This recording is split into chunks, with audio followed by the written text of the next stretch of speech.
My name is Ava Delaney, 32 years old. I didn't wake up planning to start a war with my family. I just wanted a quiet morning, coffee hot enough to sting my lip, inbox manageable, and the kind of silence that doesn't ask for anything. Then my phone buzzed. Send me $1,600 for prom. Mom says you have plenty. No greeting. No hi, Auntie. Just Caleb, my sister Melanie's 17-year-old golden child, talking to me like I'm the family ATM with a blinking balance sign.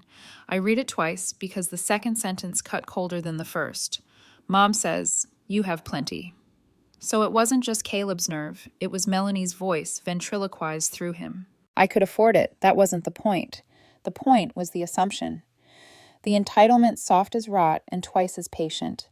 Last year, I'd quietly paid Caleb's first-year college tuition, $15,000, after the family chorus begged for a one-time favor.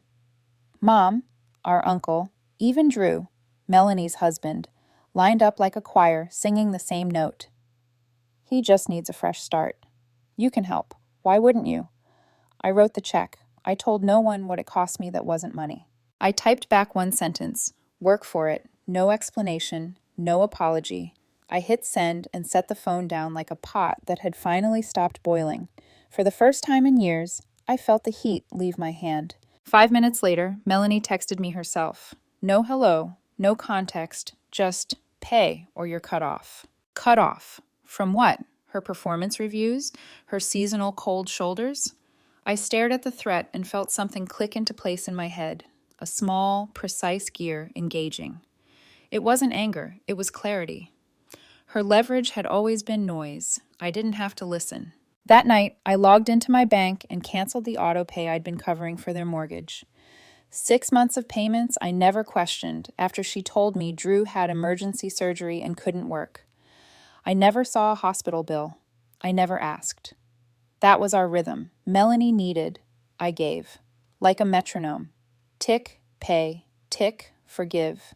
Tick, pretend I wasn't exhausted. At 8:05 a.m., my phone was a hornet's nest. 5 missed calls. Melanie, Drew, even one from Mom. Then the texts swarmed in. Confusion, then insult, then the kind of pitying contempt that wears perfume to hide its rot. Caleb called me a fake aunt who didn't support dreams. Melanie accused me of abandoning family. Drew, always polite, always measured, asked if there had been some sort of mistake. I didn't respond. I put the phone face down and finished my coffee. Steam curled in the kitchen window like a ribbon untying itself. By lunchtime, Melanie fired her first public shot. A Facebook status that was a masterclass in vague and venom. Funny how the people with the most to give are the first to withhold. Betrayal always comes from those closest. Lesson learned. Dozens of likes. Heart emojis. You deserve better, babe. The usual backup dancers. One comment from a woman I didn't even recognize. Family is just a word. Protect your peace. I almost laughed. None of them knew who she meant, but I did. And so did my cousin Rachel, who screenshotted it to me with a popcorn emoji and, guess someone didn't get their prom money. I didn't bite, not publicly, not privately. I have learned that responding to a fire doesn't always put it out. Sometimes it just teaches the flames your name. That afternoon, Melanie escalated to a group text, the entire family. It's heartbreaking how easily some people throw you away when they're done using you for their ego. I hope no one else gets abandoned like I have. I waited, phone in my palm, curious how many would march behind her drum. The chat bubble blinked, then nothing. A long, instructive silence. Not one reply. Not from our aunts, not from our cousins, not from anyone. I didn't feel triumphant. I felt still, like a lake after a storm where the debris is finally visible. My boyfriend Lucas texted from a patient consult, he's a physical therapist, asking if I was okay. I told him it was just family weather. He replied with a photo of the clinic coffee he always complains about, captioned, "We'll trade this swamp water for dinner with you." I smiled. Then I saw another notification.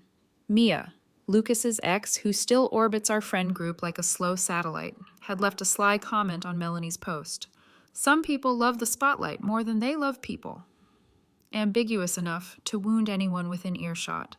I blocked the urge to clap back. This is not your fight, I told myself. Not anymore. Near dusk, Mom called. She didn't ask how I was. She didn't ask what happened.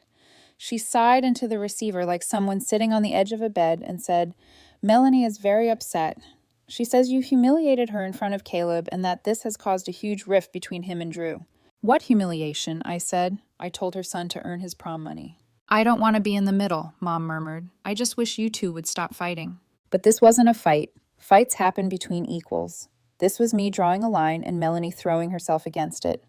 "I paid Caleb's entire freshman year," I said quietly. "I don't have more to give." For a moment, there was only breath. Then Mom said something I didn't expect. "You've done enough, but she's going through a lot."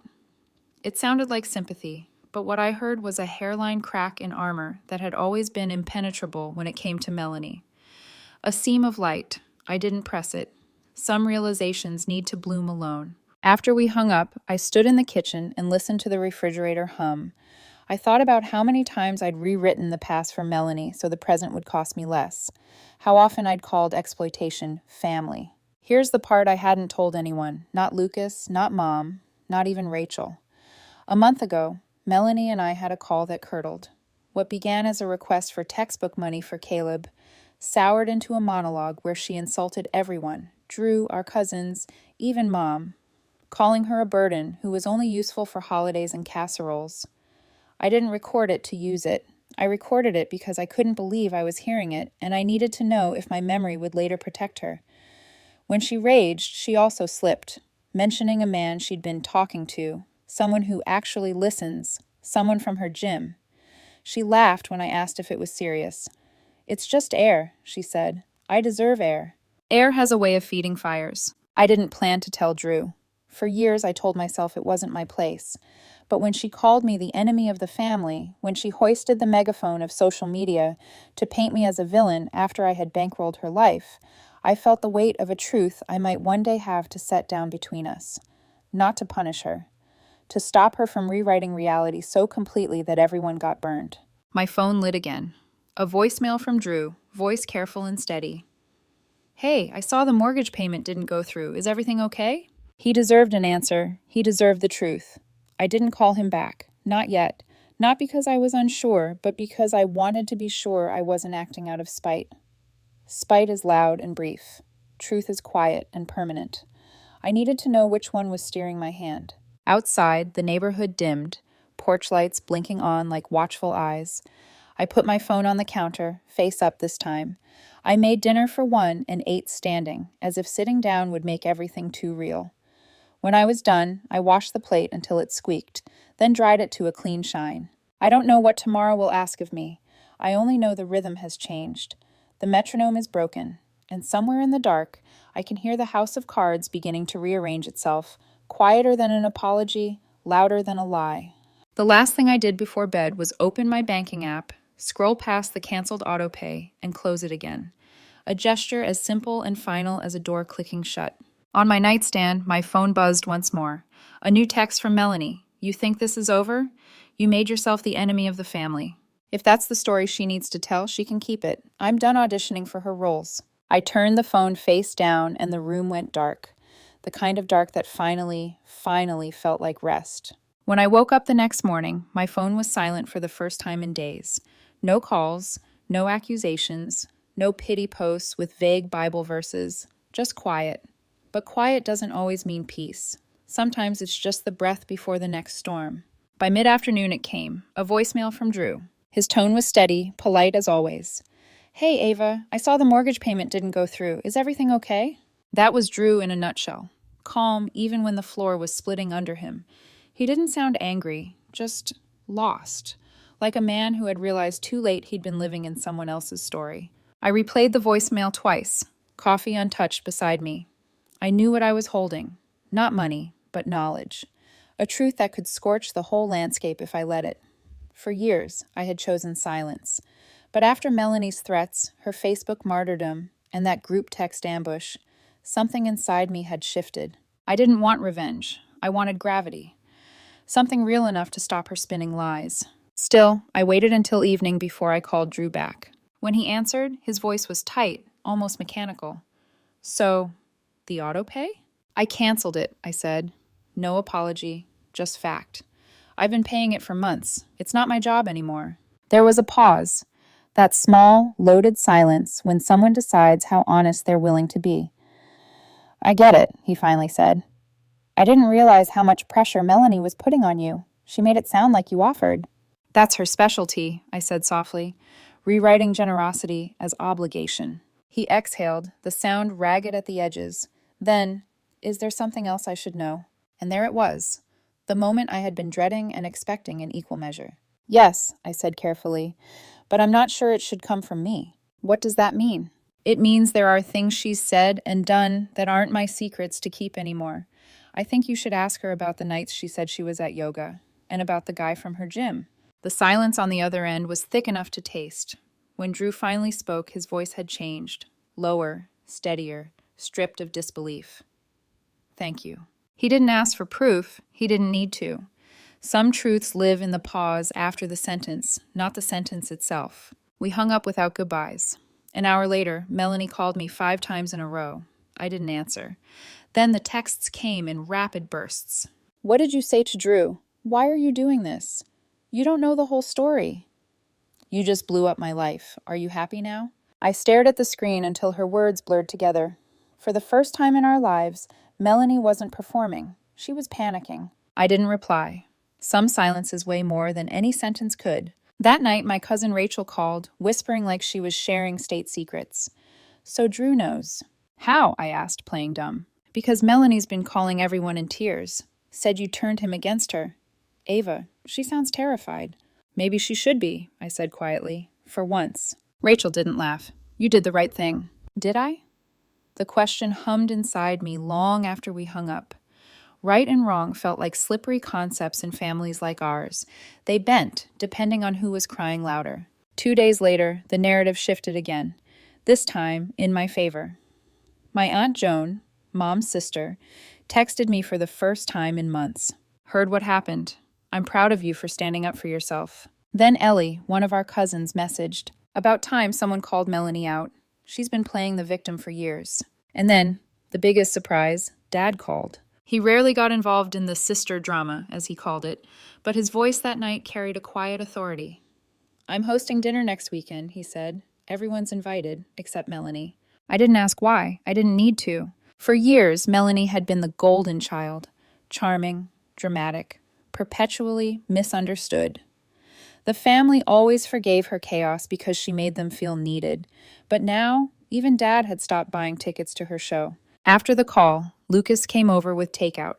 He'd heard pieces of what was going on, but not the full story. He sat beside me on the couch, chopsticks in hand, eyes searching mine. Are you okay? He asked. I hesitated. Define okay. He smiled faintly. Still breathing. Still standing.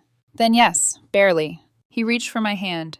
I know family mess can get toxic fast. Don't let it pull you under. I'm fine, I said, but even I didn't believe it. Later that night, when Lucas left, I scrolled through social media. Melanie's Facebook had gone quiet. Too quiet. No quotes about betrayal, no subtweets about fake sisters, just absence. And that, somehow, felt louder than any of her words. I tried to sleep, but every sound in my apartment felt amplified. The hum of the fridge, the distant siren, the faint buzz of my phone against the nightstand. One new voicemail. I opened it. Drew again. His voice was calm, measured, but trembling underneath. I confronted her. She didn't deny it. Thank you for being honest. I'm staying with a friend for now. I don't know what's next. I pressed the phone to my chest.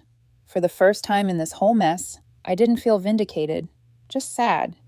Sad that truth had to break something before it could set anyone free. The next morning, Mom called again. Her tone was sharper this time, the edge of fear hiding behind disapproval.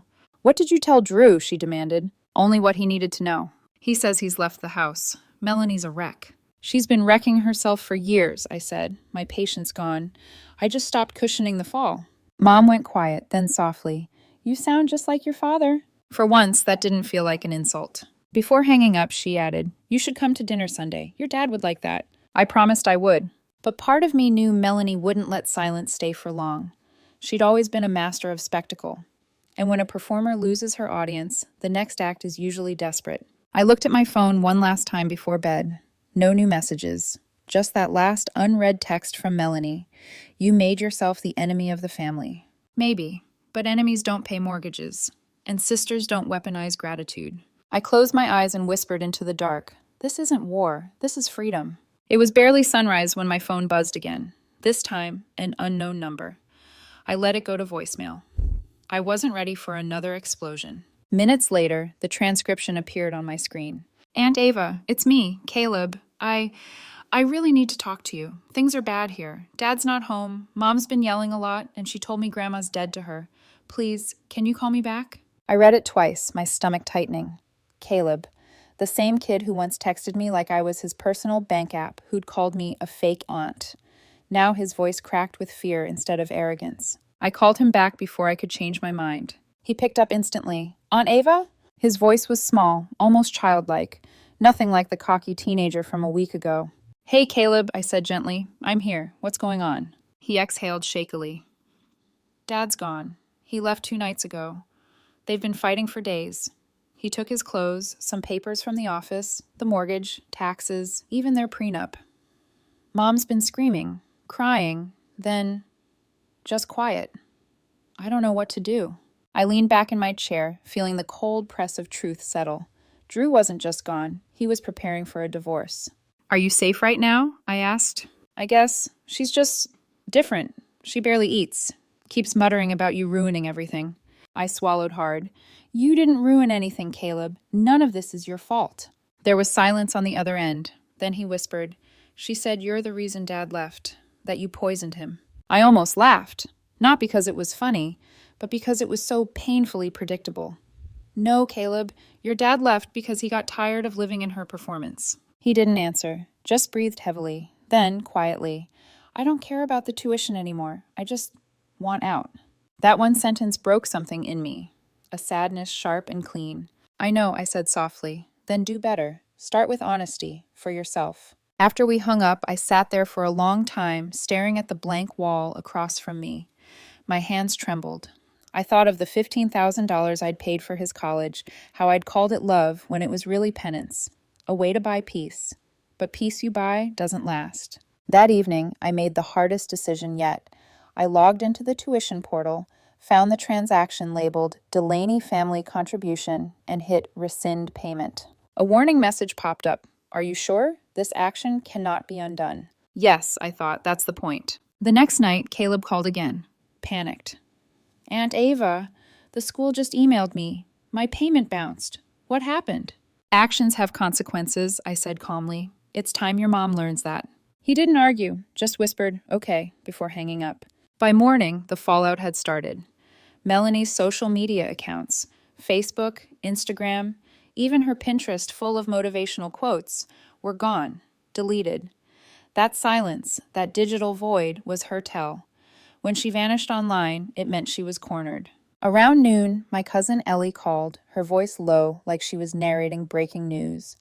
She showed up at Grandma's crying about betrayal, said everyone turned against her. Then she stormed out. Grandma just stared after her, didn't say a word. I closed my eyes. She's running out of stages. Yeah, Ellie said. And guess who helped Drew find a lawyer?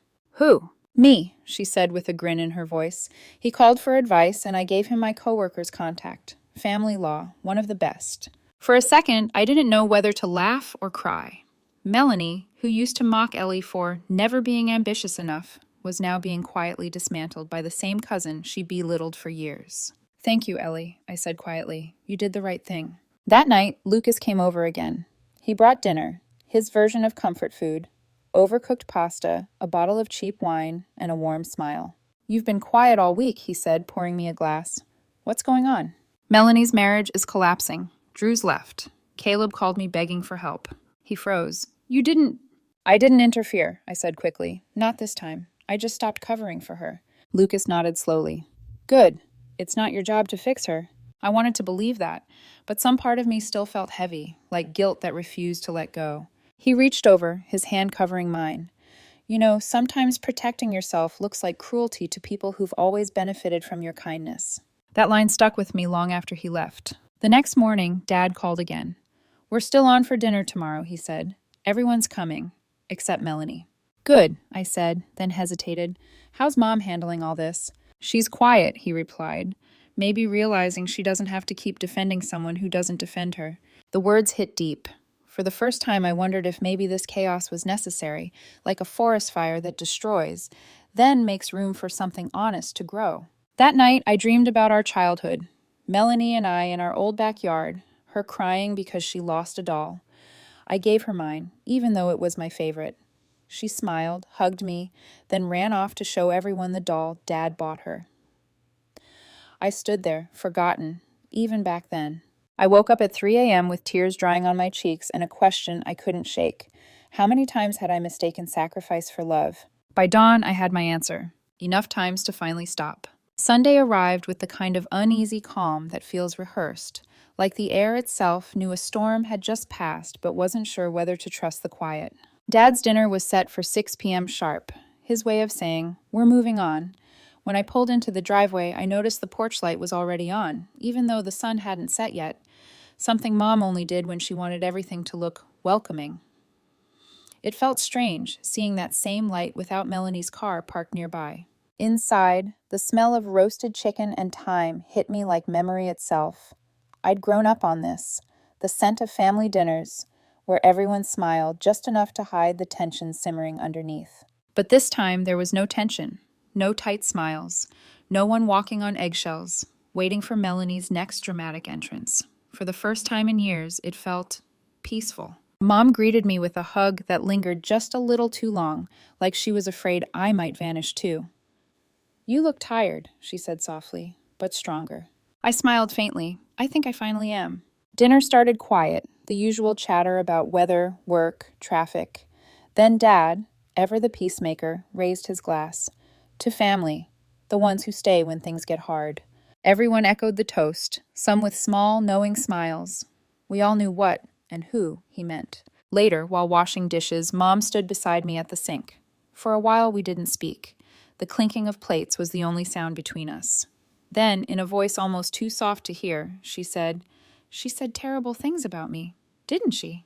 The question froze me. She didn't look at me, just kept rinsing a bowl, her eyes fixed on the soapy water. "I didn't want to tell you," I said carefully, "because I thought it would only hurt you." Mom nodded slowly.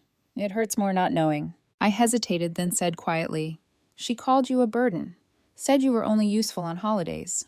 Mom's hand stopped moving. A tear slipped down her cheek, but she didn't wipe it. "That's my daughter," she whispered. "I raised her. I gave her everything. I reached out, touching her shoulder. "And she still can't see it, but maybe that's not your fault anymore." We stood there for a long time, the sound of running water filling the silence. After dinner, as everyone drifted into the living room, my phone buzzed. It was a message request from Mia. Yes, that Mia, Lucas's ex-girlfriend. "Just wanted to say, saw what your sister posted before she deactivated. Don't believe everything people say about you, but maybe look at yourself too. Just advice from one woman to another." My pulse quickened. I opened Instagram and searched Melanie's name. Her account was gone, but screenshots floated around. One of them had surfaced on a gossip page for our hometown. A blurry captioned image that read, "Some sisters only build others up to feel taller when they finally crush them." The comments were a mess. People speculating, some defending, some tearing her apart. And among them, I spotted one familiar username, Mia LX. Her comment read, "Sounds familiar. Some people never grow out of needing control." It took me a second to understand the angle. She wasn't defending me. She was feeding the narrative, stirring the pot. I stared at the screen, my heart thudding. Lucas didn't deserve this. Another woman turning something painful into performance. I texted him one line, "Tell Mia to stay out of my family's mess." He replied almost instantly, "She already blocked me. Don't worry about her." Still, the damage lingered. Not from Mia's words, but from what they reminded me of. People like Melanie, like Mia, who couldn't survive without an audience. By the next morning, things began to shift again. Rachel texted, "Drew filed, full custody. Melanie didn't even show up to the first hearing." It was happening, quietly, efficiently, without the fireworks Melanie usually craved. A week later, Caleb moved in with Drew. No fight, no spectacle, no poor me post. He just left. He even sent me a photo from his new room, a small space with a mattress on the floor and a stack of books beside it. Starting over, he wrote. Then, a day later, I didn't know how much she lied until I lived without her. I didn't reply. I didn't need to. Because in that moment, silence didn't mean avoidance. It meant peace. That Friday, I got an email from the university, confirmation that the tuition refund had been processed. Seeing that balance return to my account didn't make me feel powerful or vindicated. It made me feel clean, like wiping a fogged mirror and finally seeing my own face again. That night, Lucas came over. He noticed the calm before I even spoke. "You look lighter," he said, settling beside me on the couch. "I think I am," I said. For the first time, I stopped carrying someone else's chaos. He smiled. "You can breathe now." I nodded, leaning against his shoulder. "Yeah, maybe I finally can." Outside, the city hummed softly. Not silence, not noise. Just life, moving forward. And somewhere out there, Melanie was quiet. Truly quiet. For once, I didn't need to know why. 2 months passed before Melanie's name came up again. And when it did, it wasn't through drama or rumor. It was through paperwork. Rachel called one evening as I was leaving work. "It's done," she said. "The court finalized everything. Drew got full custody. Melanie didn't even contest it." I stopped walking. The city lights flickered against my car window, small reflections that felt oddly symbolic. "She didn't show up?" "No," Rachel said. "She didn't file, didn't argue, didn't send a lawyer. It's like she just gave up." I should have felt relief. I'd waited years for this, for her manipulation to finally collapse under its own weight. But instead, I just felt hollow, because victory without peace is just another kind of exhaustion. That night, I sat in my apartment, scrolling through old photos, birthdays, holidays, moments that used to look happy until you knew where to look. Melanie laughing too loud, me smiling too stiffly, Mom's eyes darting between us like a referee waiting for the next foul. There it was, a whole childhood recorded in still frames of imbalance. Then my phone buzzed. A message from an unknown number. "Aunt Ava, it's Caleb." He'd changed phones. I opened the message. "I just wanted to say thank you for everything. I know I wasn't great to you before, but you were the only one who told me the truth. Dad and I are okay now. I got into the co-op program. I'm working part-time too." Attached was a photo of him, standing in front of a community college banner, holding a backpack, smiling. He looked like a completely different kid. I stared at that photo for a long time. My heart tightened, but not from sadness, from pride. The quiet kind. The kind that doesn't need applause. I typed back just 3 words. "Keep going, Caleb." No lectures, no nostalgia. Just a door left open. Days turned into weeks, and slowly our family began to rebuild itself. Cautiously, like someone learning to walk again. Family dinners became a ritual again. Real laughter replaced forced politeness. Even Mom seemed lighter. One evening after dinner, as we packed leftovers, she turned to me and said softly, "I'm sorry." I froze. "For what?" "For not seeing it sooner," she whispered. "For believing her every time. You've always been the one holding everything together, and I let her make you feel like the enemy." I swallowed hard, my throat burning. "You don't have to apologize, Mom. Just don't forget it again." She nodded, eyes glassy but determined. "I won't." Dad clapped my shoulder on the way out. "Sometimes," he said, "peace isn't found. It's chosen." That night, I sat on my balcony, the city quiet beneath me, a glass of wine sweating in my hand. For the first time, I felt no urge to check my phone, no need to brace for another blow. Melanie had deleted her socials for good. Her GoFundMe fizzled out after a week. Not enough sympathy left to fuel it. Someone said she moved 2 towns over, maybe living with a friend, maybe trying to start over. I didn't check. I didn't care. I'd once thought closure came from confrontation, from the final word, the dramatic ending, the proof you were right. But real closure was quieter. It was choosing not to reopen wounds that finally stopped bleeding. A few days later, a small envelope arrived in my mailbox. No return address. Inside was a single folded note. "I don't expect forgiveness. I just hope one day you understand. M." No apology, no excuses, just that. I stared at it for a while, then tucked it into my drawer, not out of sentiment, but as a reminder of how far I'd come, of what it cost to learn that boundaries aren't betrayal. They're instructions for love to survive. That weekend, Lucas and I drove out of the city. No destination, just the open road, windows down, music low. He looked over at me between stoplights. "You look at peace," he said. "I am," I replied. "Finally." He smiled. "So, no more family emergencies?" I laughed softly. No more funding chaos. No more fixing people who refuse to fix themselves. Just living. That's enough. Outside, the sky bled orange into violet as the sun dipped. The kind of ending that didn't feel final, just calm. And maybe that's what healing really is. Not a grand gesture, not revenge, just learning to live without waiting for the next apology that may never come. My name is Ava Delaney, and this time, I'm done carrying stories that don't belong to me.